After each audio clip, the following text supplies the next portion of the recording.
Great. So we are now recording. Welcome everyone officially to the launch webinar for the Warwick Institute of Engagement. It's a great pleasure to have you here. My name is Professor Michael Scott and one of the directors of the Institute. But my first job is to hand you over to Professor Simon Swain, who's got a few words of introduction. Thank you very much, Michael, and a very good morning to everybody that I know and those of you I don't know. It was about 15 months ago when Michael said to me, let's do something to bring together our wonderful public engagement activities. And yo, here we are. On behalf of Stuart and on behalf of David Normington, I'd very much like to stress how wonderful this is and how important this is to all of us across the university, both as a way of taking what we do outside, but also meeting the communities we work with inside the university. And I'll just mention a couple of very small things that the Institute's going to be fantastic at doing. City of Culture, which is beginning its year in 2021 in the May, and also a small thing called the STEM and Challenge, where we really need to raise the profile of what we do, and bringing it together and having a platform to do it is absolutely going to help with that. Now, the Institute's going to work because the people on this call and all the others who are going to get involved as we go forward. And I can see that you're already getting off to a fantastic start. ESRC Festival of Social Sciences, Science on the Hill, and later this week, Helen Wheatley is going to be launching WIE Roadshow for City of Culture, and there's no excuse for not getting involved. So, in a word, good luck and enjoy, because everything about this is good. It really will take us forward and hope to help communicate what we do outside and inside. Thank you, Michael. Thank you very much indeed, Simon. That's much appreciated. I will keep myself muted as well. Apologies if you heard some notifications pinging in the background while people were coming in through the lobby. A great pleasure to hand over to Jane, my co-director now, who will introduce the team. Can I have the next slide, Naomi, please? So introducing the team. So obviously you've already met Michael. Michael and I are co-directors of the Institute. So I'm Jane Furs. I obviously have a role in the Institute, but also a broader role as Director of Marketing, Communications and Regional Strategy. We're delighted that we have, as part of the Institute, Dr. Rachel Edwards, who is Deputy Director, and Rachel will play a pivotal role in leading on the STEM Grand Challenge public engagement activities, and also Helen Wheatley, who's director of the Institute City of Culture programme. Not too much that I want to say about Helen at the moment and the City of Culture programme, because she has a really strong update later this morning. And then the engagement team, some of you may know already. So Emily Little, Naomi Kay and James Brown will fundamentally support the Institute with its engagement activities. So next slide, Naomi.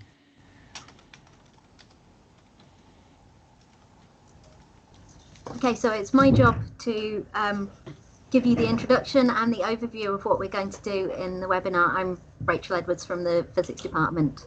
So we've covered the introduction to the team. We are going to cover a little bit more in detail things like the staff engagers, so the opportunities for staff to engage with the Institute and how we can build up links between everyone. Similarly for the students engage and for Warwick engagers, looking at how we link with the local community. We'll cover the focus on the foundation fellowships, and we're going to have lots of chances for you to ask questions, and we'll be answering some of the questions that have also been sent in advance. Now, where we're working from is the definition of public engagement, which is on the right here, which is from the National Coordinating Centre for Public Engagement. And it's looking at the different ways that we can share things from higher education and our research with the public, and looking at having the two-way process. And we are very pleased that today we've got the Director of Policy from the NCCPE, Paul Manners, joining with us. So thanks very much, Paul, for coming along to the webinar with us today. So this is the outline of what we're going to do. If you want to tweet about things while we're doing the webinar, we've got a hashtag WIE Webinar. So if you can use that, then we'll be able to see everything that's being tweeted during this session. And I think I'm handing over to Michael now. Thank you very much indeed, Rachel. That's much appreciated. I should be able to click forward. There we go. Hopefully to the next slide. So as Rachel said, we're going to be looking at this in 3 sections: staff engage, students engage, and Warwick engages. And there will be opportunities for questions at each step, each of those sections. There's been a couple of questions in the chat, just to pick up very briefly. Amanda Bishop, does the Institute replace the existing public engagement team, or are they combining? It is very much a combination. So the Institute is now incorporating the former public engagement team and building on that to bring both academics and professional services working together within the Institute. And hopefully you'll see the advantages of that approach as we go forward through this webinar. Where we're going to start is with what we hope to be able to provide for and do for staff at the university, very much at kind of the forefront of our minds. What we would ideally like this institute to be is to be this interdisciplinary hub, a place where staff from across all disciplines, levels of engagement experience, and fundamentally, and we can't emphasize this enough, different roles within the university. We really are hoping to work with people who are research and teaching, research focused, teaching focused, professional services, technicians forum, students as well, really the entire staff of the university, to bring together kind of a group that can exist within this institute and use the institute as a place to exchange ideas, to learn new skills from one another, to find support for their activities, and thus to connect their work, their individual and fantastic work, which we know is going on in bucket loads in sort of different parts of the university currently, to bring that work together into organised events and university-wide engagement opportunities. Our goal fundamentally as a baseline is to help grow and improve support for the pool of Warwick staff who are interested in engaging with the public. And we hope to do this in sort of 2 levels, if you like, at the staff in terms of staff engagement. The first is things that will be available to all staff that are out there going forward. We very much hope that the Institute will be a familiar place for you to check in many different ways, and these are some of them. First off, to join the Institute network mailing list, to hear about institute and university-wide engagement opportunities, a fundamental port of call for you to know what's going on and to help connect your work into that. And you might see from the Warwick Institute website that we are running 2 mailing lists that people can subscribe to. One is for staff and students, which is the Institute network mailing list, and that will be very much focused on communicating opportunities to engage with the public. And we are also running and developing a public-facing mailing list where people can sign up to hear about public events that the Institute and the university are participating in.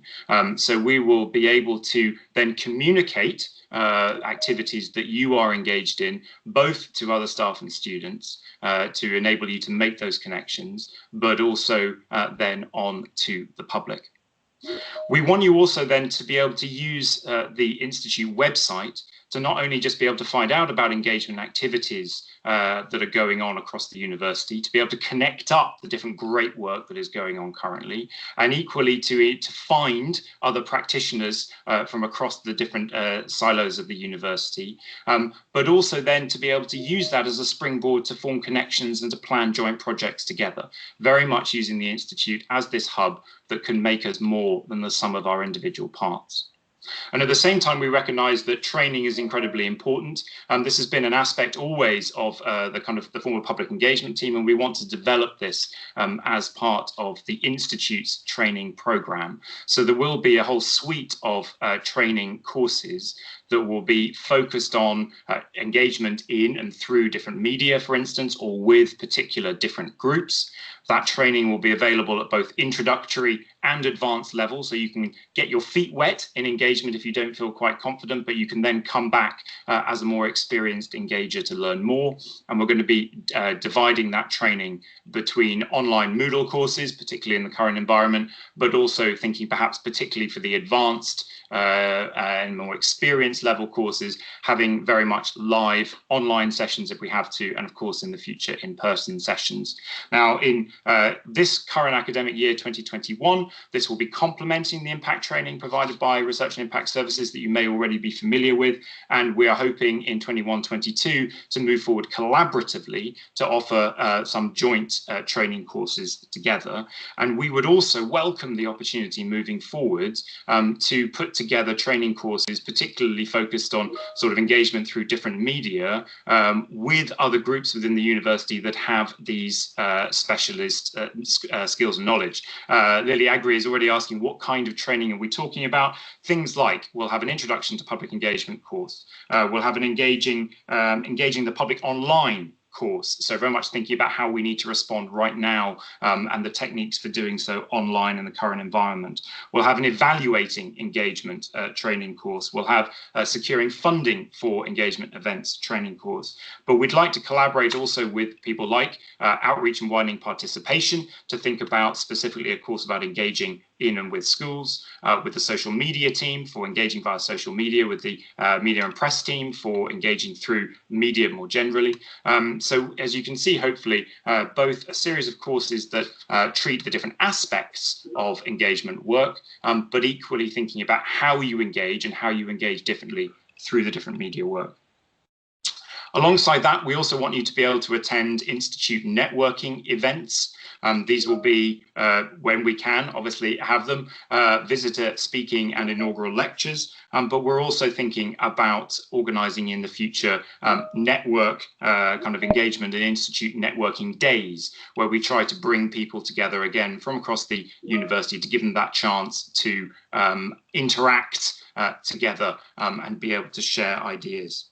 And then finally, we'd like to allow everyone the chance to attend particular learning circles, and we're going to talk about those next, and to be able to apply for support from the WIE team for the engagement event that they are particularly working on.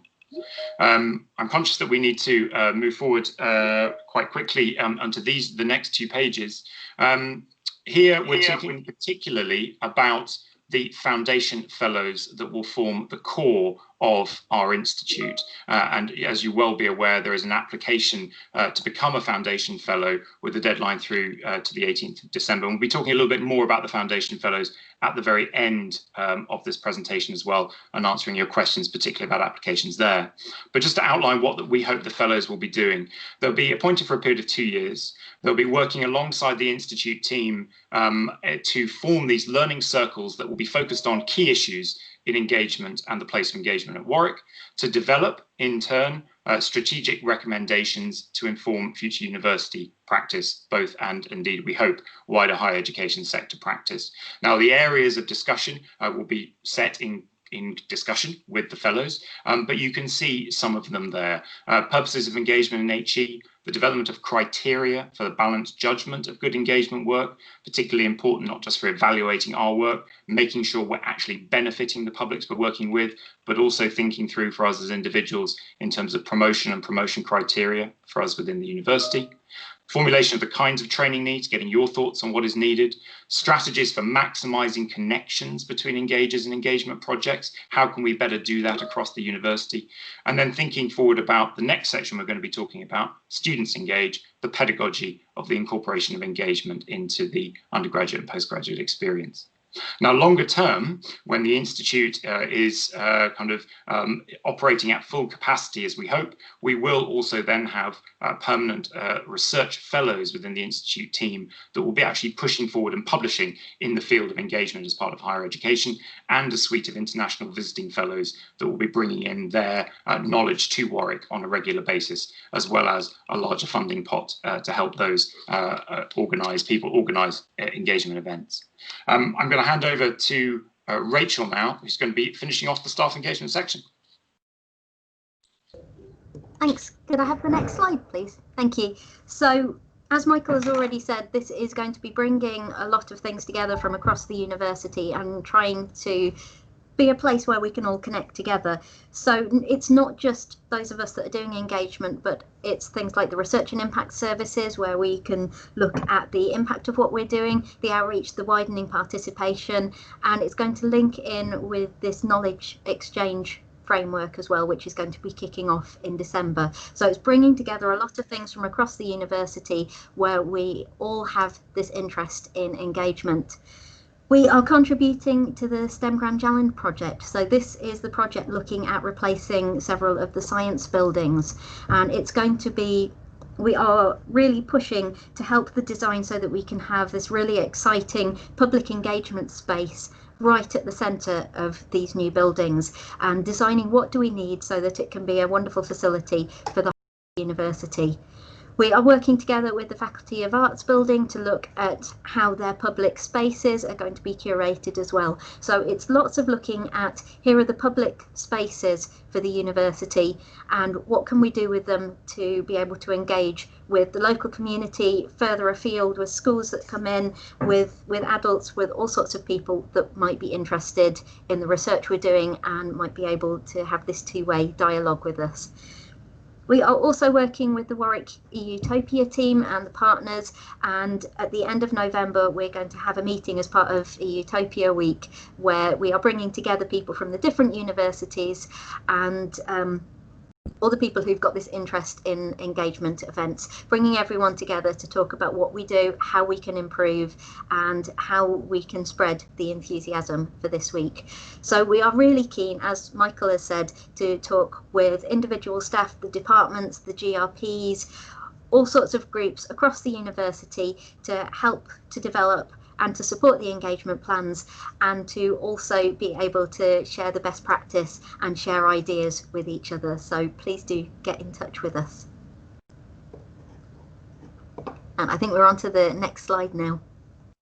And I'm very glad to see we've got people from Utopia, so we're looking forward to working with you as well. Thanks very much, Rachel. So Rachel and I will be answering questions in this section, so the staff engage section of the presentation. We've had some questions that you very kindly offered up as part of your registration for the webinar, and we've brought out some of them here on the slide that you can see, and we'll be answering those along with questions that have already come up, quite a number in the chat. And this is also the opportunity, please do, if you have a question you'd like to ask live, then please do raise your hand, and James Brown will be moderating this section, so he'll be picking out those who have raised their hands to ask questions and put them forward live. Rachel, did you want to go first while we sort of wait for questions to come in with Chris Waite's question? Yes, sorry, I was just typing because we've got some people as well asking questions out of the chat. So for Chris Waite has asked, how can the Institute help to disseminate research from the project that they administer?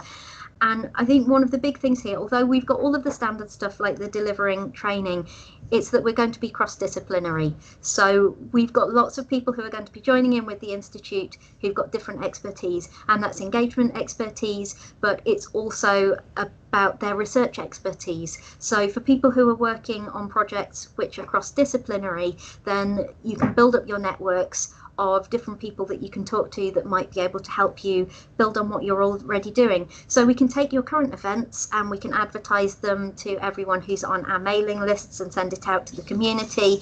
We can give you opportunities to join in with a lot of the bigger university-wide events that we're organising. But also by meeting the people from different departments, we hope that you'll be able to crossover events where maybe you might want to talk about the particular materials that you're working with.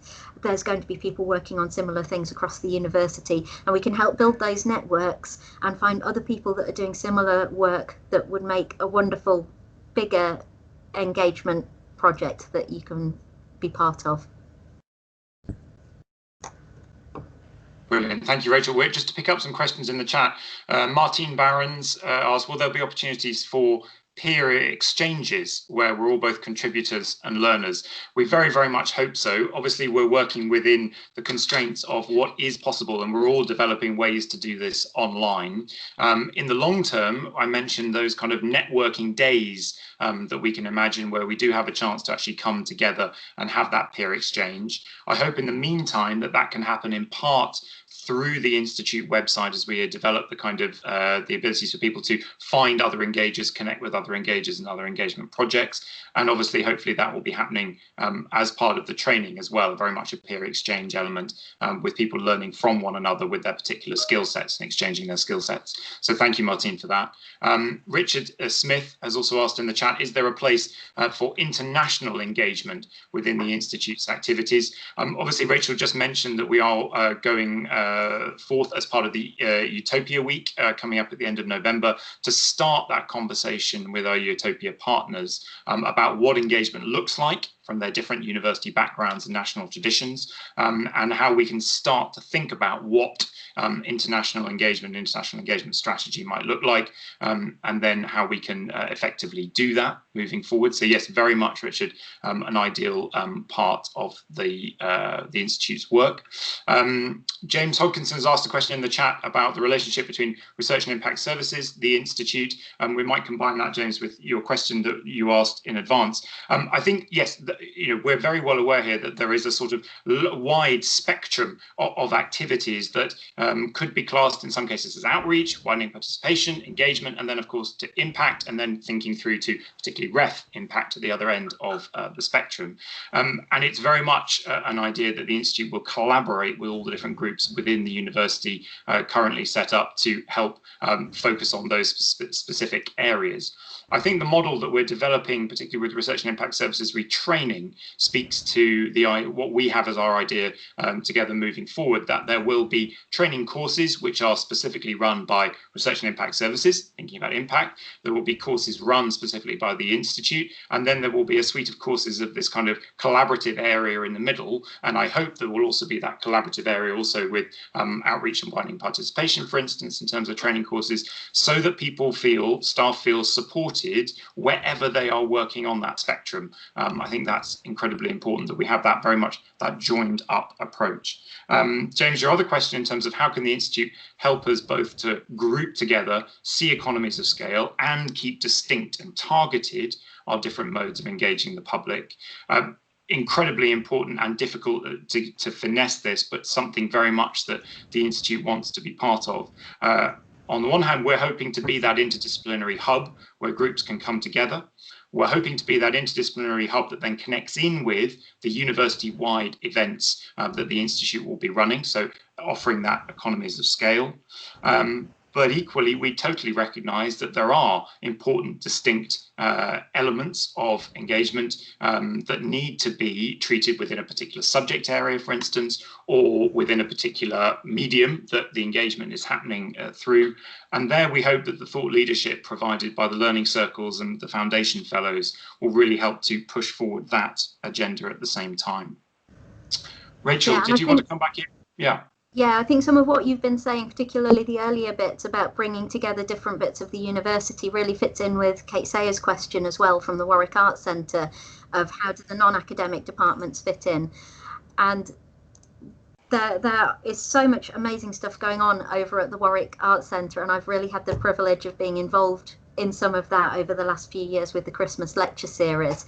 So what we are really looking forward to is being able to work more closely. So there are going to be some overlaps of the projects and the ideas that we've got, things like the STEM Grand Challenge space. We would really love the input from the Arts Centre and from other people who've already got some of that experience.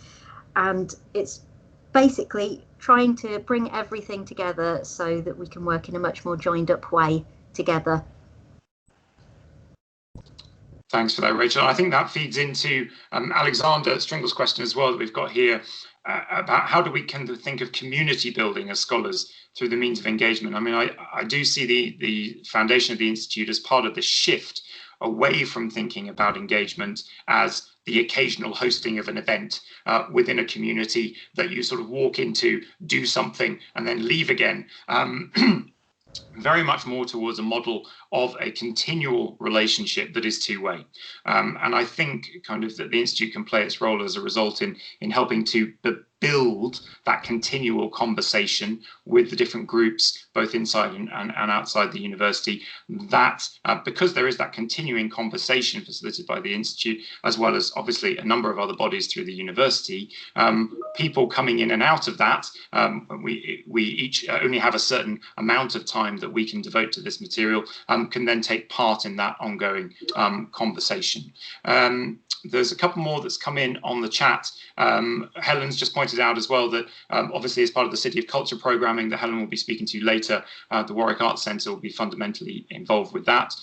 James, thank you for that. Yeah, the ongoing relationships are the key, absolutely. And I think finding a place where those ongoing relationships can be motivated and continued as individuals come in and out of the process, depending on their own time availability, is going to be great. Sean, yes, for Utopia, absolutely. Kind of let's think through that, and we would very much like to see potentially some of the Utopia partners that we're going to be talking to towards the end of November potentially apply as foundation fellows of the Institute and actually be linked in with the Institute in that way. I think that would be a great idea. We've got perhaps a minute or two left for further questions. Rachel, did you want to speak to Liliana's question as well? Yes, so Liliana has asked about how alumni can support this initiative, and we really welcome ideas about how that can happen. We've been talking with things like the Midlands Alumni Network already, who have got links with some of our alumni who've gone out to work in these local communities around the Midlands. So particularly people who are working with companies in the region, if you've got ideas about how you can support us, we would really like to hear them. Things like you might have opportunities where you need some engagement with the research, you've got access to schools or other opportunities, please come and talk to us. And if we just finish up briefly with Sophie's question from the Warwick Medical School, and that links over with something that Jackie Hodgson has asked in the chat as well, thinking about evaluation and securing the funding, in Sophie's case, to develop the evidence that we need for practice. Yes, this is an incredibly important topic that we all need to be working on, again, as a joined up sequence between the different groups within the university. So we're all interested in now thinking much more concretely, scientifically and collaboratively about evaluation, whether that's in relation to the City of Culture, which obviously there are some great steps being taken forward, in particularly in relation to the City of Culture, thinking also about when we come through to the Ref Impact exercise and thinking about evaluation there, but also thinking about perhaps here within the Institute, that light touch ongoing evaluation that can help to both focus and increase the success of engagement activities while kind of helping develop the communities that we are working with. And that will, of course, differ depending on the topic and the subject area. But Sophie, I would very much see kind of this area of evaluation as being a strong focus for a learning circle, and particularly thinking about securing funding kind of within the different subject areas for doing evaluation kind of properly, concretely, so that we can all benefit from the outcomes of that work, so that we can all evaluate more successfully. Thank you also, Sophie, for coming in the chat with some follow-up on that. And Jackie, yes, just kind of responded that now, re-evaluation, and obviously kind of working, yes, in conjunction with research and impact services on that. Brilliant. So I think we're slightly out of time now for the staff engaged section. We need to move on to students engage. But if there are any more questions, there will be a chance at the very end of this presentation for a few final questions. So do keep posting those in the chat or hold them back for the final question section. I'm sorry if we haven't had a chance to answer all of your questions in the chat, but hopefully we will definitely follow up from this. Just to flag also, there will be an evaluation, quick evaluation form that we'll be sending around to all participants towards the end of this, where there will be a chance for you to make further comments as well. So Rachel, thank you very much indeed for helping this section. I'm going to hand over now to Naomi Kay, who will be introducing and taking us forward through the first part of our Students Engage section. Thank you, Michael. Yeah, so we're going to be working a lot more with students, which is something that the public engagement team hasn't done a huge amount of up until this point. So we're really excited to move forward with this. And we're going to be kind of putting a lot more engagement into both the undergraduate and postgraduate experience. We think this is a really good opportunity for students. It builds their employability skills. It improves student satisfaction, and it's also a great opportunity for staff and students to be working together as well. So we've already launched our own module for undergraduates, so we're working with IATL to do this. It's called Public Engagement, Connecting Communities to Research. So it's an interdisciplinary module created to give students a theoretical and practical introduction to public engagement, giving them some ideas of the sort of what's involved with it, the challenges of it, the rewards of it, why it's important to us as a university and to society as a whole. And we'll be running that every year. We've got 12 students taking part this time, and they're kind of from across the university. So we've got theatre and performance, we've got psychology, we've got life sciences, we've got maths. So it's a really great diverse group that we're working with, and they're all really engaged, and they've been a pleasure to. And we've got some of them who are kind of taking part virtually. So we've got somebody who tunes in from Hungary every week. So it's been really interesting kind of adapting it to work in an online way, and that's worked really well for us so far. So it's been really well received. It was one of the most popular modules that IATL kind of was talking about at the module fair. And although we've kept it quite small so far, that's because part of what we're going to be doing is a live event which will now take place online. And that was quite important to kind of keep the numbers low, to keep that manageable, but it's brilliant that we had such demand for the course out there. So yes, the final event for that will be in January. It would be lovely to see some of you there for that as well. So something else we're going to be doing, so lots of departments across the university run engagement as part of their courses. For example, life sciences have a science communication course, and we'd love to start getting involved with some of those. So if there's ways we can work with you, we'd love to hear about it.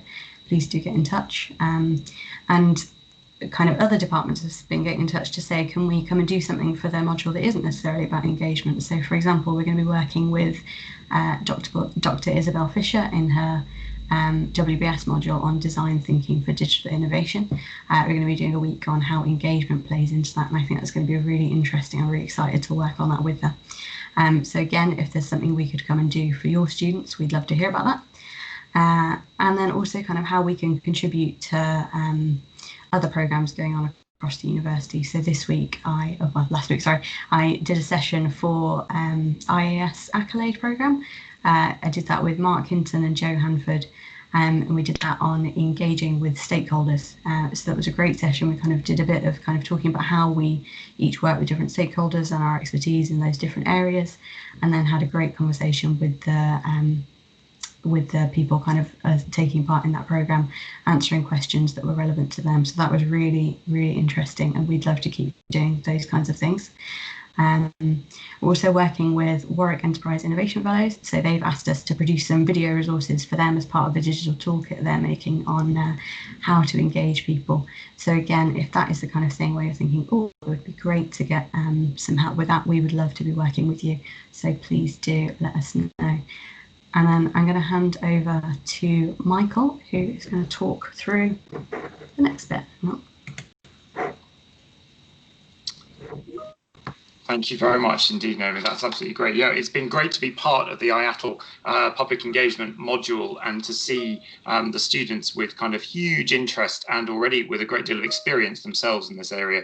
And it was also great to see the way that one of the weeks we were able to bring experienced engagers from across the staff community at Warwick to speak to those students. So very much, again, the Institute idea of acting as this connecting hub to be able to bring the experience we have in one area amongst our staff to bear to help kind of inform the education of our students. And it has already kind of just marked out in the chat by Amanda Bishop, talking about how this work can help create students as our future ambassadors. And I think this is very, very much at the thinking of what we want to do, not just helping them with their own skill sets, but actually in turn ensuring that they are well equipped to be able to be ambassadors for Warwick going forward into the future.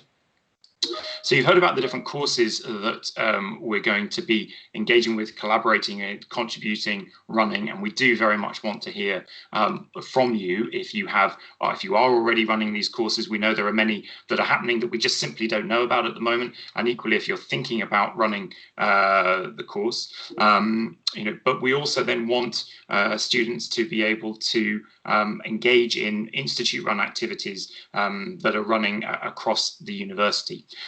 It's interesting. I mean, Philip Jemmett has come in the chat already that not all students kind of have the confidence to be able to take part in these schemes straight away. Absolutely right. This is not something that we should expect students to be able to do from the get-go.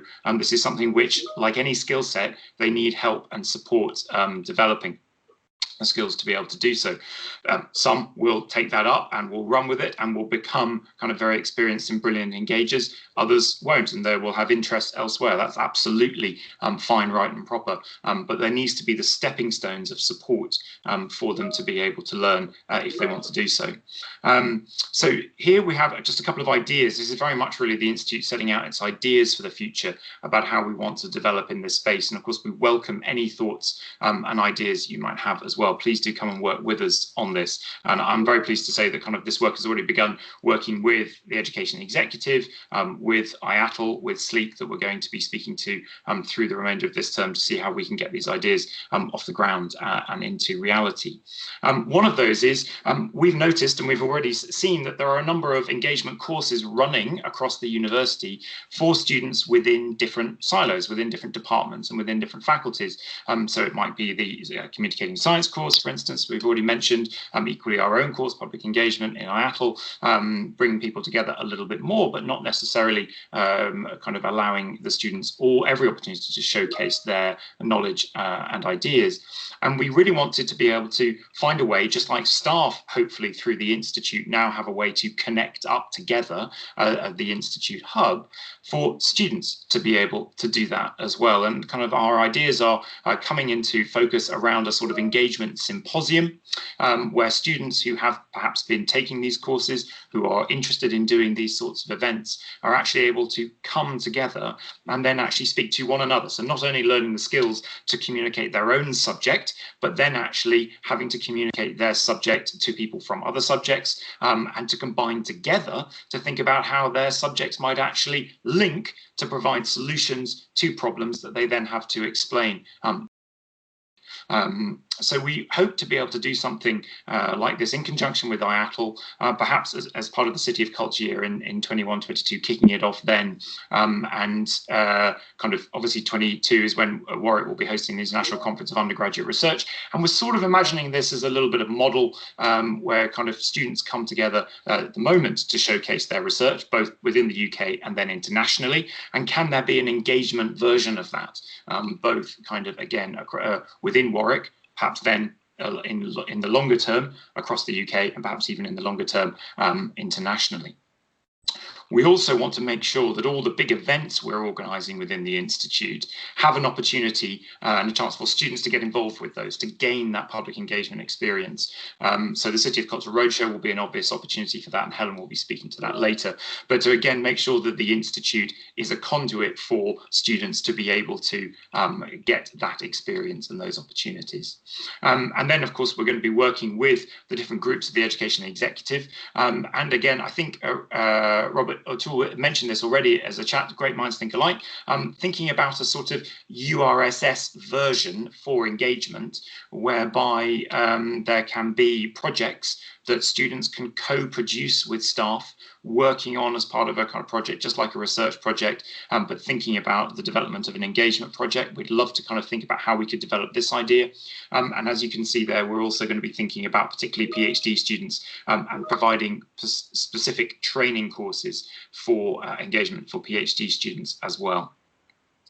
And then longer term, again, we want to be working with departments and particularly directors of education and undergraduate studies to think about how engagement can be factored into and worked into the undergraduate offering within departments in two ways. And this comes out of kind of, we've been doing a lot of this within my own department within classics and ancient history over the last couple of years. And that's not just allowing students to work with us as we do our outreach, engagement and impact work and our activities, but actually then having aspects of our taught modules, which may be about one particular topic, to have an engagement element to them, which can be both formative and summative in terms of assessment. So 2 examples for you. The Hellies YouTube videos, as part of our second year Hellenistic World module, students actually create short videos about particular topics to do with the Hellenistic world, which are then put up on our YouTube channel and available for the public to watch. So getting them to think about how you actually speak out to that audience, how you have to construct your narrative about a particular topic to communicate with the public. And we've also done this as part of a formal assessed work with the WIE World database, where students have been actually delivering new data and information to the database, which is public facing. So again, students have had to be thinking about this type of activity as part of their formal assessment. And the feedback and evaluation we've had from our students for doing these kinds of activities has been incredibly positive. Students are very happy to have something which they can showcase to the wider world when they're going forward for jobs. For instance, they can actually show an employer a piece of work they've done because it's public facing, but equally they find it very refreshing and challenging to think about the register of communicating with the public and how to communicate information in those different registers, as well as having the opportunity to learn new, in this case, video skill sets and digital skill sets. So if you do have projects that are already working in this space and developing these forms of assessment, we'd love to know about them, and we'd also love to help support departments create those and put them into their particular undergraduate offerings. So please do get in touch. I think it's time for questions now for Naomi and I. Naomi, do you want to kick off with Rachel's question? Yes, so this is a nice simple one. Yes, we would love students to apply to be Foundation Fellows, and we can be flexible kind of with the different timescales or kind of how you want to fit in with that depending on your different course. So yes, definitely, we're very happy to have students apply to be Foundation Fellows. Brilliant, thank you for that. And Rachel, thank you so much in the chat for talking about the new PhD coming online in film and TV, which has a part practice element and engagement and impact. Brilliant to know about this, and let's talk very much about how the Institute can help support that in terms of training. Kate Sayer coming in from the Warwick Arts Centre, absolutely great, absolutely fantastic to talk through. And thank you again for your questions. Do flag up, Rachel, if I've missed any kind of going through the chat as we go through. To briefly, I brought in Martine Barnes' question from Statistics, talking about how can the Institute support and extend the way that Martine works in public engagement already. Hopefully, Martine, you've been seeing several answers to that as we've gone through already. First off, using the Institute as a place for conversation and the sharing of ideas, but also creating new networks and working with new people, linking into bigger projects, and we'll hear more about that in the Warwick Engages section. But I've put this question in this section with students engaged because I hope very much that you would be encouraged to now push your engagement work into the student experience space and actually think about ways in which you could incorporate your different projects that are linked to into your teaching. So your students can also benefit from the engagement work that you do as well. Rachel, how are we doing for questions coming up in the chat? If there's any you particularly want to draw out, do shout now. Otherwise, Naomi, do you want to take Jerry's question or Rachel's kind of bring? Actually answer one from Evie, if that's okay. Yeah, I was going to bring that one up. Evie has just asked about how PhD students can get involved in the training and resources that we've spoken about. And I think it will continue that we'll invite PhD students to take part in a lot of our training that's suitable for staff and particularly early career researchers. We'll also probably create some resources that are specific to PhD students and do some sessions kind of for you in particular. So definitely kind of you can carry on as you have been kind of taking part in stuff that already exists, but we're hoping to do a bit more that's directly for you as well. There was one question from a little while ago, so if it's already been answered, sorry, it was from James Hodgkinson, who was asking if representative members of the public will be engaged in the planning and internal discussions, so as co-producers of what we do. And I saw that Helen responded that yes, that is happening with the City of Culture work. Absolutely, and so when we come to think about our foundation fellows, it's very much the intention that we will have foundation fellows who are kind of from our region as well. So a couple of foundation fellows as part of the mix, as part of those learning circles that are from outside the university, perhaps linked in with our particularly important strategic regional partners. So very much kind of views from the outside as well as views from the inside.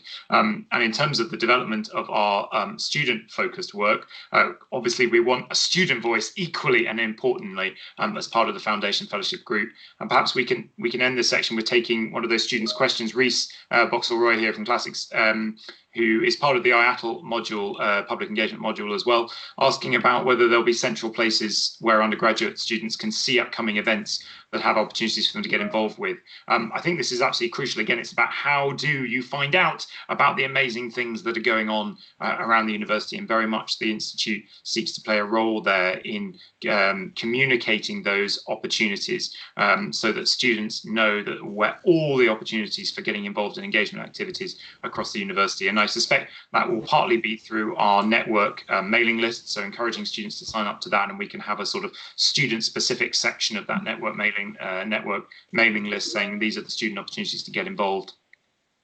And Sarah Richardson has just earmarked as well that there's an upcoming Cadre workshop, which is part of the Skills Forge initiative. So kind of thinking about digital media and communication with lots of different audiences. So there's lots of, again, different support and kind of in the ways that we can help bring that together and then flag that to our students. And again, Anna Tranter, it would be great to include international foundation students as well. Absolutely. And of course, students of thinking about the Centre for Lifelong Learning and getting them involved as well would be absolutely brilliant. We are running out of time, although actually no, sorry, we have a couple more minutes to be able to answer questions before we need to move on to the Warwick Engages section. Getting ahead of myself. Naomi, did you want to come in? There was Joe's question I think we haven't answered yet, is that right? Yes, I'm also, a couple of people are just messaging me behind the scenes just to say they for some reason can't see the chat or put a question into it. So if you have a burning question and that applies to you, if you email it to wie@warwick.ac.uk, then I will put it into the chat for you from now on with your name attached. And then equally, can people raise their hands and ask the question live? They can as well. They can, yes, yeah, you can do that. Yes, yeah, please. So either way, if you'd like it asked and answered now, do raise your hand and ask the question live, as well as emailing Naomi later on. Yes. Yeah, and then in terms of Joe's question about how MSc research students can become involved in the Institute, I think what we're trying to sort of get across with this is we're happy to get students involved with the Institute at all different levels. So all of the ways we've kind of talked about so far. It would be lovely to see you getting involved. You can become a fellow, you can join the Institute network so that you're becoming aware of kind of events and opportunities that are coming up. There'll be training available that will be relevant to your level. So there will be more and more that students of all levels can get involved with throughout.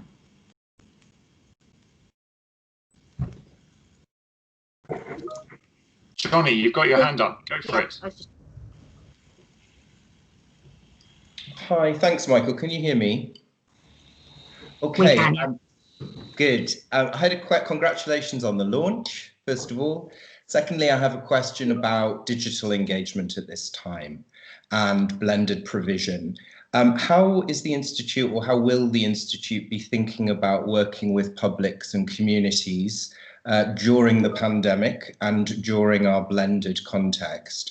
I think this is an opportunity for you, but I'm also interested in how systems of privilege play into that and how we can continue to make sure that the knowledge we create is shared effectively and fairly.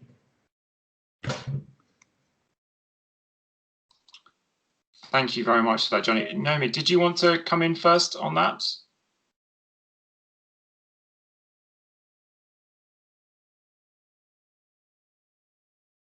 Although you are still muted at the moment, Naomi, I think.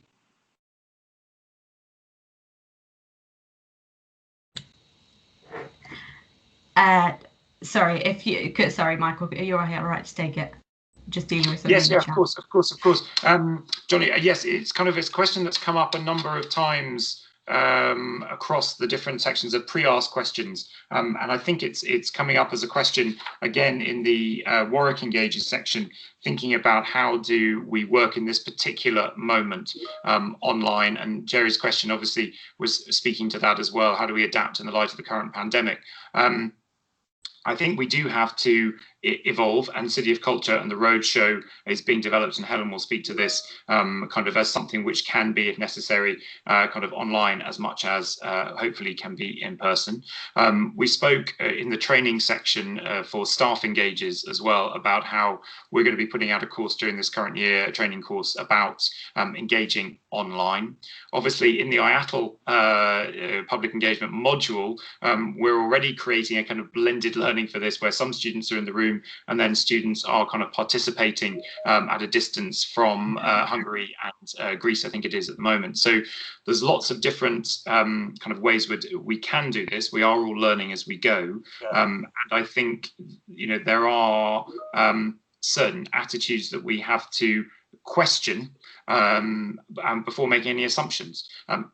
As you point to, most fundamentally, can we expect everyone to actually be able to join us online? Do they have the technology, both the hardware and the internet connection? And this is something I'm sure that we're all actually experiencing with our own students, let alone kind of working out with the wider communities across the public. But on the other hand, I think we're also all realizing that there's incredible advantages here. This webinar is one of them. I doubt if we were trying to hold this in person, trying to find a time, a physical space and time that we could have, I don't know what the numbers are, about 160 people are signed in at the moment in one place, able to contribute to this discussion. I'm not sure actually if that could happen, it would have happened so easily physically. Online, there is an opportunity to bring people together in a way that perhaps kind of, you know, would not happen in person. So I think both advantages and some disadvantages, but equally a very, very secure questioning of any assumptions we make about the accessibility of this format is crucial moving forward.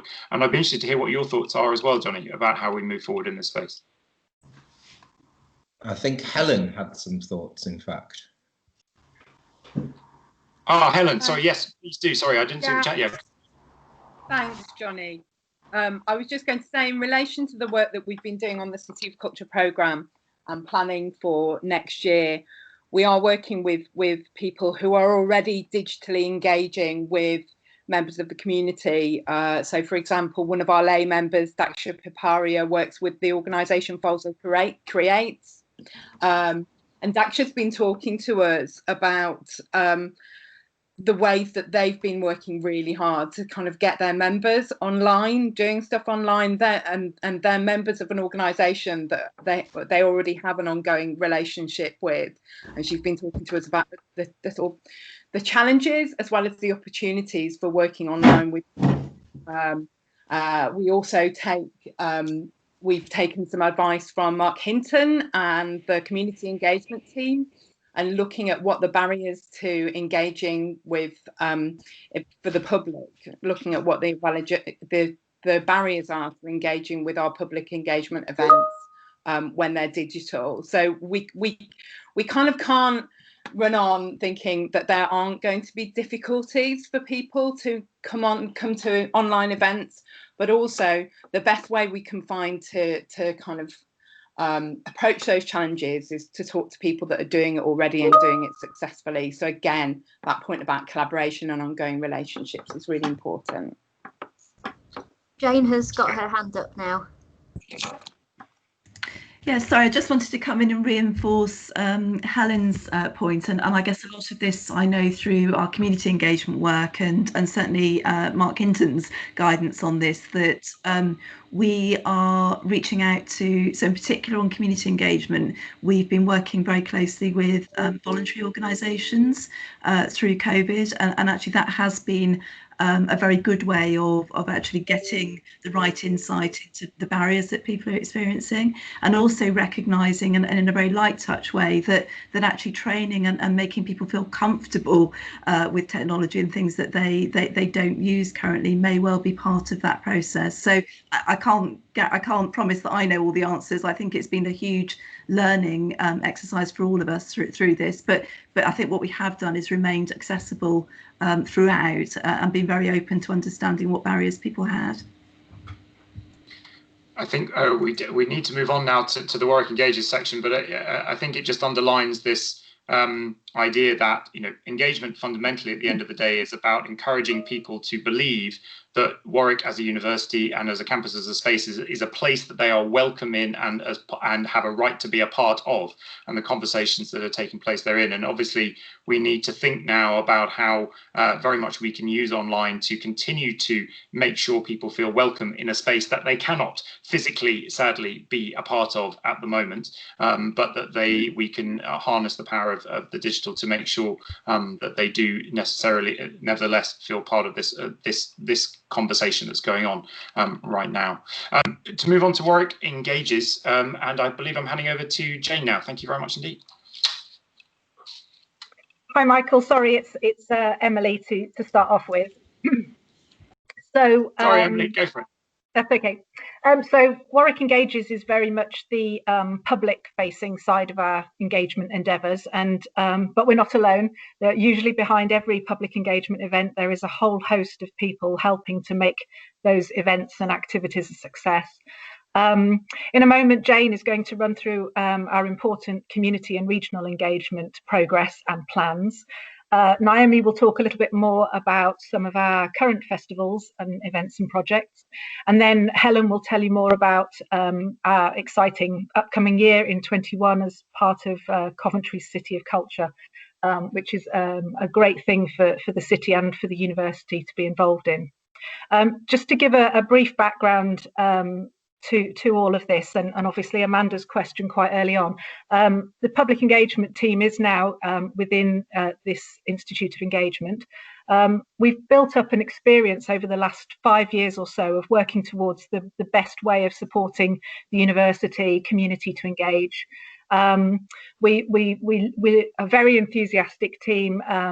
We love helping to share the amazing research that goes on across the university in a wide variety of contexts, venues, and even countries. And we've learned and developed the best way to reach out and make sure that it's an interesting and valuable experience for everyone. The Institute now intends to kind of lift all of that work to higher standards, develop and provide recognised standards of excellence, share the knowledge needed to carry on all sorts of different high quality engagement. As I think, you know, we're joined by Paul Manners from the National Coordinating Centre for Public Engagement, and public engagement and engagement is very much a collegial area.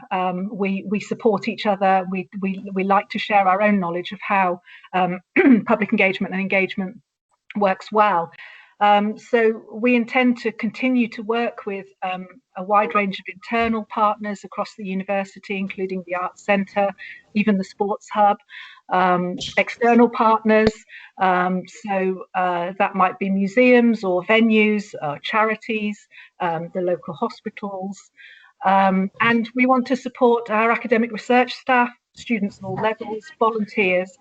And as people have been asking, you know, people from our local and regional communities, our public, we have to listen to them and learn from them as to what kind of engagement is needed in order for us to make a success. So just as an example, last year we hosted the British Science Festival along with the British Science Association, and thousands were visiting our campus. We supported hundreds of public events, including out in Coventry City Centre, and we just about included contributions from every single academic department, and supported our speakers to produce some amazing talks, everything from particle physics, the ancient world in virtual reality, forensic science in murder cases, and celebrating the periodic table. So a complete breadth of subject matter. And we want to support our staff and students to better engage. The team is here to offer advice and expertise, looking at grants and funding applications, writing appropriate and deliverable engagement to really add value. As mentioned before, lots of networking and bringing influential speakers in to provide different perspectives, which I think is essential. Our online toolkits and our training programme obviously reflects that. We have our Twitter account at Warwick Engages, our web pages and the networks. So with all of that combined, we're hoping that will show in the kind of events and activities that the team will produce. A variety of public-facing events, community collaboration is very important, and all of these events that we will put on provide opportunity for evidence-based research as well on the value of engagement. So basically it comes full circle then to inform and improve the way that we engage, the way we train, and the way that we evaluate, which I think is really, really important so that we can improve and meet all of our ambitions. So just to go on to the next part as well, which is important, the community. And Jane, our co-director, not only wears an engagement hat, but also leads on community and regional work, which is, it's so important for us to work alongside. So over to you, Jane. Thanks, Emily. So I think to introduce this, as a university, I think we already play, but have a huge opportunity to play an even greater a greater and broader civic role. And I think what I see us doing, but I see a fantastic opportunity to do, is make a really tangible and transformational difference to our local and regional communities. It's increasingly being expected of us. So the knowledge exchange framework now includes public engagement and community engagement, but I would argue that even if it wasn't, it's the right thing to do. And from the experience that I have, I see that as very much being part of Warwick's DNA. I think it's coming through on a lot of the chat and a lot of the questions from this morning's session.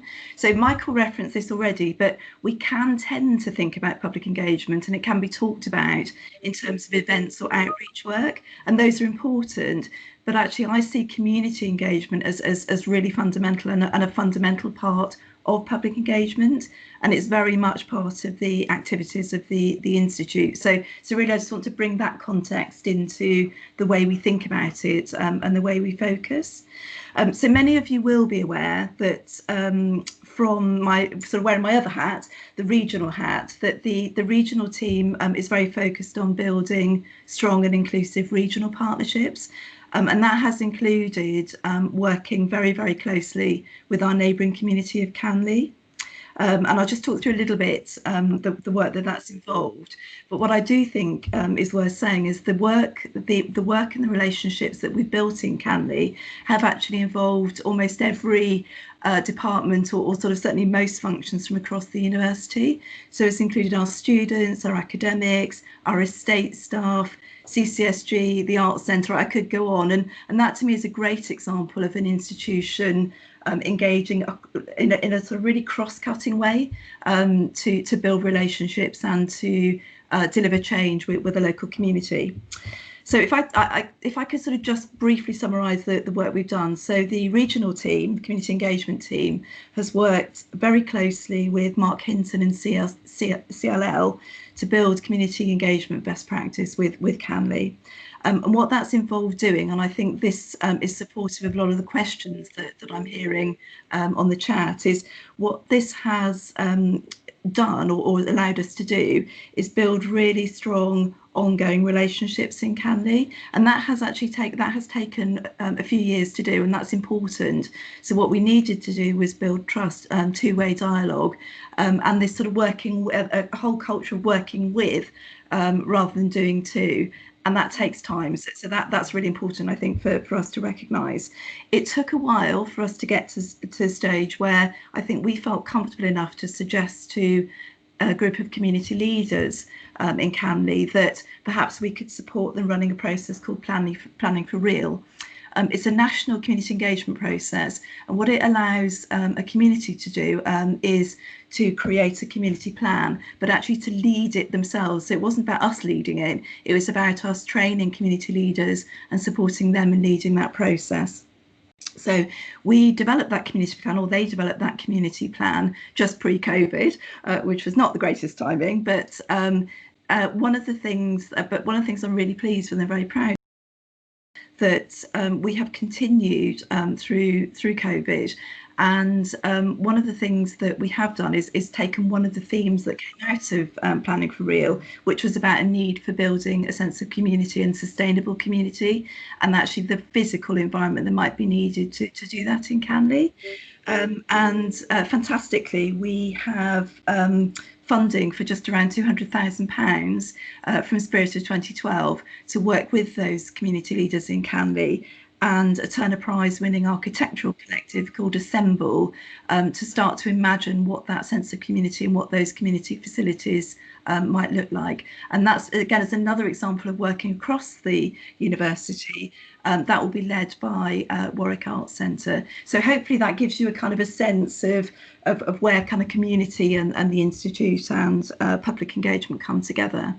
Another example of regional relationships is on a different level again, and we're in the process of forming an agreement with a set of regional anchor institutions. So Coventry University, Coventry City Council and Warwickshire County Council, the key regional health providers and the local enterprise partnership. And what we've done, and I think very much COVID has been a catalyst for this, is we've come together to agree to work together to address those challenges locally that we know no single institution could solve on their own. And those, what we know is obviously sort of post-COVID, hopefully there is a post-COVID, these will include health, including mental health, and the economy, employment and skills. And fantastically, I think what the group has agreed, and rightly so, is that public engagement needs to be at the heart of the work that we do and the programme of activity that we deliver together. So this isn't about, again, it's not about doing to our local communities, it's about working with. And I'm really keen, I think, both the Canley programme, but also that broader Anchor Institution programme. I'm very keen to align that work with the work of the Institute, but really pull on the knowledge and skills that I know will exist across the fellowship at all, across all functions. So hopefully that gives a very brief overview on where I kind of see regional and community engagement very strongly intersecting with the Institute. I'm now going to hand over to Naomi to talk more about other opportunities that exist. Thank you, Jane. So I'm going to be quite brief on this because I want to give Helen the most amount of time to talk about City of Culture, which is the most exciting opportunity I think we've got coming up. But so this week we're running the ESRC Festival of Social Science. So this takes place every year. We always do something for it. But this year it's all taking place online, and we've got 15 online events. So if you want to find out more about them, you can go on the website and have a look under the Warwick Engages section, and you can find all of the events, or search ESRC Festival of Social Science and it comes up. We also do Pint of Science every year. So usually that takes place in May for 3 consecutive nights in cities around the world. And we coordinate kind of in partnership with Coventry University the events for Coventry. So usually we take over 3 or 4 pubs, and we would run a series of short talks each evening on science, or sometimes not on science. We've had people from arts and humanities take part in that as well previously. And then we also support other people's events that go on as well. So Science on the Hill is organised by Life Sciences and the Med School up at Gibbet Hill, and they, every couple of months, they do public talks up there. Again, they've moved that online for the moment, and this is the kind of event that we love to support you with, because it's a great kind of test bed for people to get involved with things as they're just starting out. It's a good thing to go and kind of do something that's already set up and there's already an audience there. So we're happy to keep supporting events like that. So if there's something happening in your department that you are doing of this ilk, then yeah, we'd love to help with that. And then I'm going to hand over to Helen to talk about City of Culture.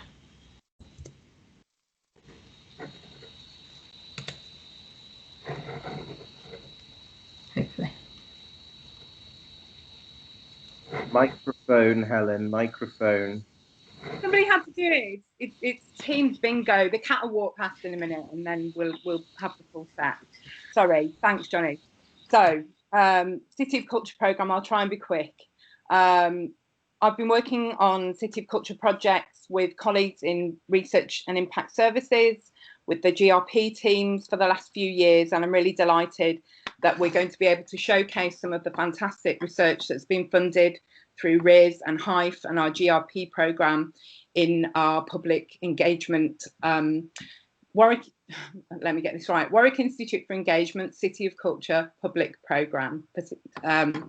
So we're producing a citywide and campus-based programme of events and activity that involves staff and students, we've already heard this morning, from across the whole university. The programme's based around a series of monthly themes which complement and respond to the wider themes of the City of Culture programme. Our programme's formed around 3 key sets of engagement activities, and you've already heard a little bit from others about our roadshows. We're launching this week a call out for participation in 8 roadshows that will be curated by 8 different GRPs, research centres and networks. And the idea is that these roadshows will take the university's research into different locations around the city. They'll be curated by these groups, but involve researchers from all 3 faculties. So they're meant to be very interdisciplinary, and they also have a big emphasis, as we've heard already, on showcasing and enabling research which is collaborative in some way, collaborative with people around the city in various different contexts.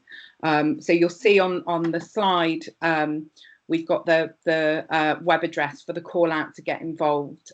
Please take note of that and have a look.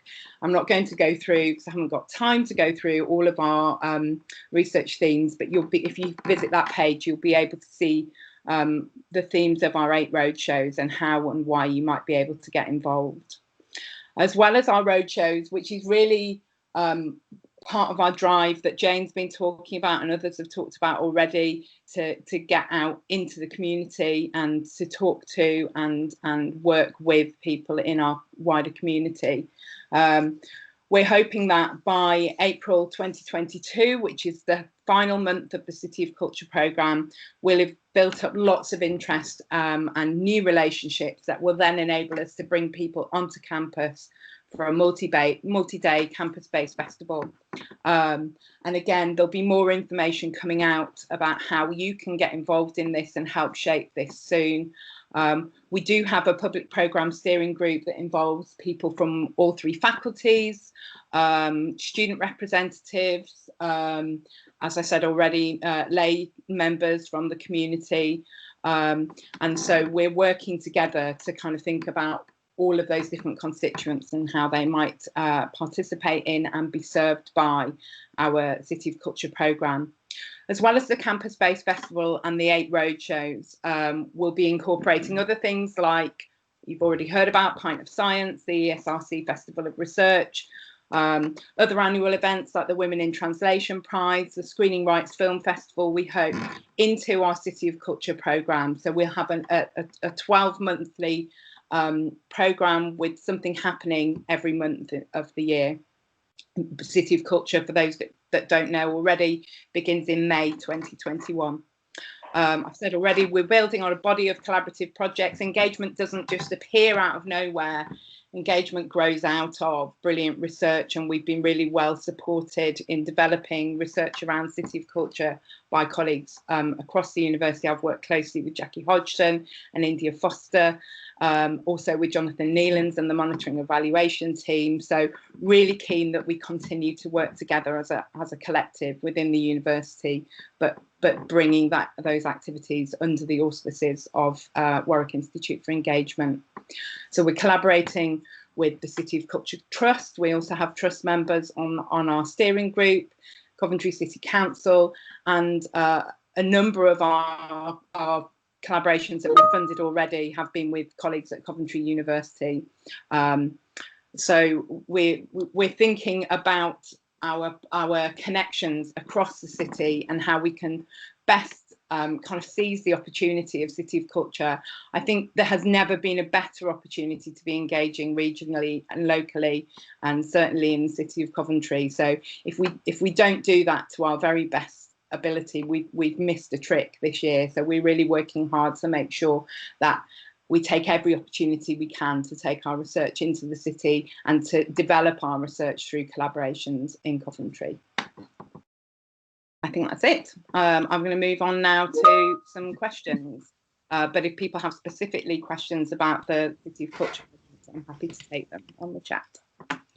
Thank you, Helen. That's fantastic, and I think we're all really looking forward to 21 and 22 and what the City of Culture will bring for us all. I think it's going to be a really good opportunity for us to get closer to our local community and vice versa, which is brilliant. So we've got some questions up on the screen which we will try to answer, and I've just had a message from Jane to say she's just had a power cut, so she's lost connection for a moment, so she may well join us. But just to answer the kind of the two questions at the bottom from Gaia and Ian, first of all, just to say that, you know, we're very much aware of all the fantastic engagement work that goes on across the university. We're always surprised by the number of people and the subjects that and the research that people want to share with the public and the community. And I think one of the things that the Institute will be looking to do is to play a key role in how we better promote our research through engagement, how we tell the story of great engagement that we ourselves do. We work closely with the marketing team, and I think that will be really important for us to get their expertise as well, and build more awareness and profile of what we do regionally, nationally, and even internationally. The Ian Hamilton one, do you want to take that one, Naomi? Yes, I can do.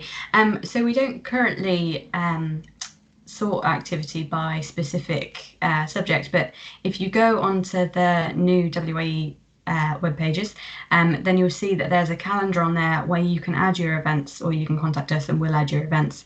And then we also are building up a public-facing mailing list where we can begin to start emailing out details of events.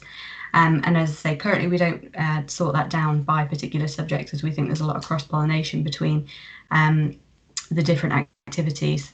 But it could well be something we do in the future. The other thing we have is we're building our social media following, and we also work with other departments so that we can use like the university's social media channels and the alumni social media channels as well, to try and get that message out for you further. So if you've got something coming up that you would like our help with promoting, then please do get in touch and we will push it out through anywhere we can. We also have connections with things like local University of the Third Age groups, the local Café Scientifique we've got a really good relationship with, the libraries we work with very closely. So we've got all of these contacts that we try and push things out through as much as possible.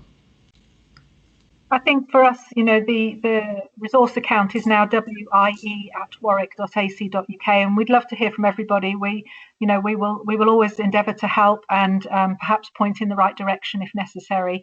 And obviously, we've got a wealth of support with our kind of training programme, and hopefully that will empower people as well to engage as well. So we can all work together on that. Jane, are you back? You've lost connection. Are you there? I don't think she is now. No, she's not. Okay. So I think there's a question for Helen from Sophie. Could we use the roadshows to gather intelligence on what research our local communities think we should be doing? And as part of Emily, I think that's a really interesting question. I think these roadshows have to be an opportunity for conversation, and not just a kind of, you know, as landing in a community centre overnight. But we've had various conversations about the roadshow title, because I'm still not utterly convinced that it's the right one, because it does make us sound a bit like we just kind of arrive, do our show and clear off again. But rather what we hope that these opportunities for engagement in the community will be is opportunities to have conversations precisely about what kinds of research goes on at the university, how that might be developed, what the priorities are for people in our community, and how they intersect with the direction that we're heading in, and how they might change the course of that direction. So a really good example, in October next year will be colleagues from the Centre for Interdisciplinary Methodologies are going to be curating the Futures Roadshow, and that roadshow is all about talking to communities about their futures, as well as kind of showcasing the research that is future thinking in some way in the university. So the steering group has indicated that they'd really like some space within that roadshow to work with local young people to talk about their kind of attitude and kind of position in relation to their futures, and how how university research might play a role in developing those futures. So we really are not just saying it when we say this is a critical conversation with people about the importance of university research in their lives, not just kind of this thing that happens on the edge of the city in Canley, but actually something that can kind of change or have an impact, a positive impact on local people's lives. So yeah, very much we'll be talking to people about what we're doing and where we might be heading, and how they might have a hand in that. Thank you, Helen. I think that also answers Naomi from IATL's question as well, about how we're not taking the role of benefactor. We do want to be co-creating and collaborating with our communities, which I think is really important. Emma's also asked what national and regional partners are we hoping to collaborate with, and I think any and all, I think, but specifically, we have great relationships with the National Coordinating Centre for Public Engagement, which is our kind of overarching body, which really does inspire us as a group. We work with the Royal Society, the Wellcome Trust, the Science Museum Group, British Academy. We've worked with national festivals, and I think for Jane and Michael, they want to kind of develop that further. And work with a wide range of those types of institutions, yeah, we want to work with a variety of different people. As an anchored institution, we've got a place in Coventry, but we've also got a place in the West Midlands as well. So we're keen to work with a wide range of kind of stakeholders. And just to answer as well about the online engagement, it's a huge learning curve for everybody, including us as a team, as to how to engage best online. I think we'll be looking to produce some training on best practice, as already been mentioned. As we speak, James is currently running an ESRC online event at the moment, and we have got 15 events this week, and Science on the Hill tomorrow evening as well. So we are learning. We will evaluate how all that has gone, and I think before as well, evaluation of the events that we put on and the activities that we do, I think will be really, really important to feed back into the Institute's work, and help us to be better going forward. So yes, I think it's everything kind of comes full circle, and I think the learning circles will be so important to gain brilliant perspectives on public engagement, so that we're not just looking inside to us, we are actually listening and working with others as well.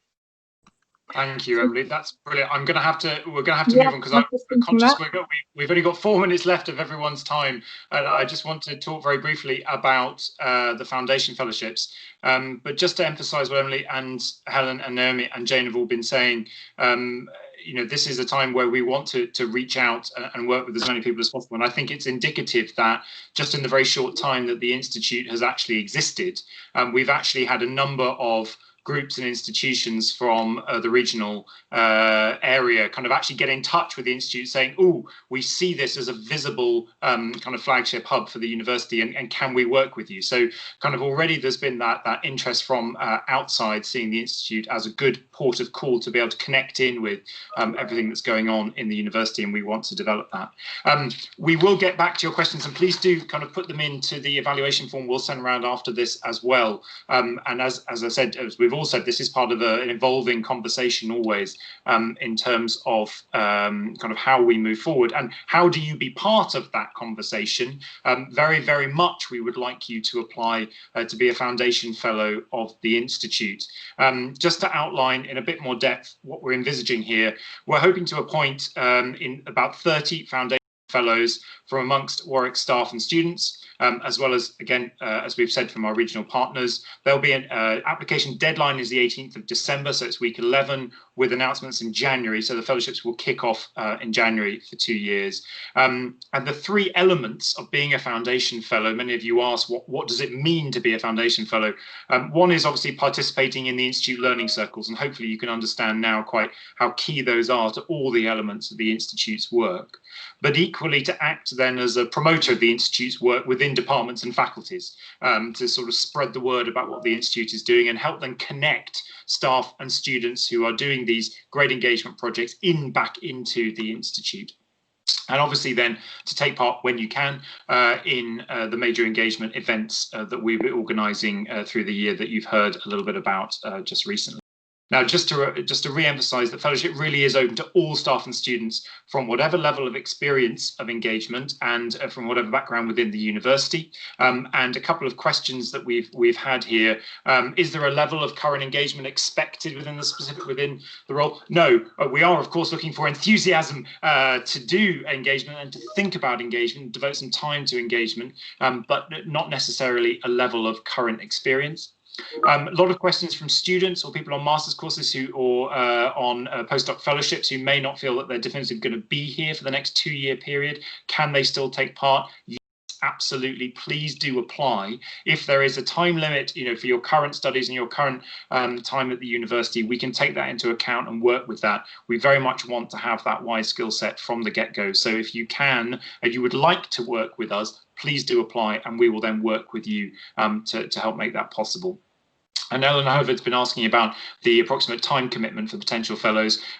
What we're looking at is probably a learning circle a month, something like that, online, obviously, to begin with, along with then, depending on kind of what role you take in the learning circle, some development of the actual kind of recommendations that we can then take forward strategically.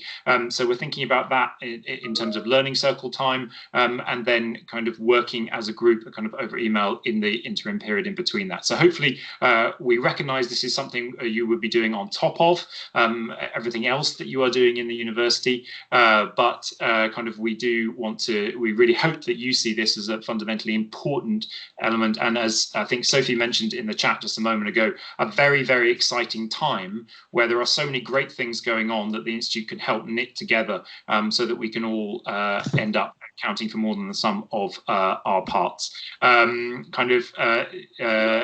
The final thing from us then is to talk about final questions. I'm afraid we've run out of time for final questions, but we will be sending around that evaluation form. So please do put your questions in as part of that. Do get in touch with us. All the different ways to get in touch with us are there. And if you want to find out more, we've just launched our first blog in the sector with the NCCPE. You can find that there, and the link will be on our website later today. That's a little bit of our thinking and how we're representing what the Institute's trying to do at Warwick to the rest of the higher education sector. Do sign up for our mailing list if you haven't already. Most importantly, do apply to be a Foundation Fellow, and we are here to answer any questions in the meantime. I'm afraid that is it from us. We've detained you long enough. Thank you very much indeed for your time and attention. Thank you for your commitments and conversations and ideas. I think kind of this webinar itself has proved the value of having an interdisciplinary space like the Institute that can allow us to have these kinds of conversations. And I very much look forward to hearing them continue into the future. So I'll now stop the recording, and thank you indeed from everyone in the Institute team for your time today.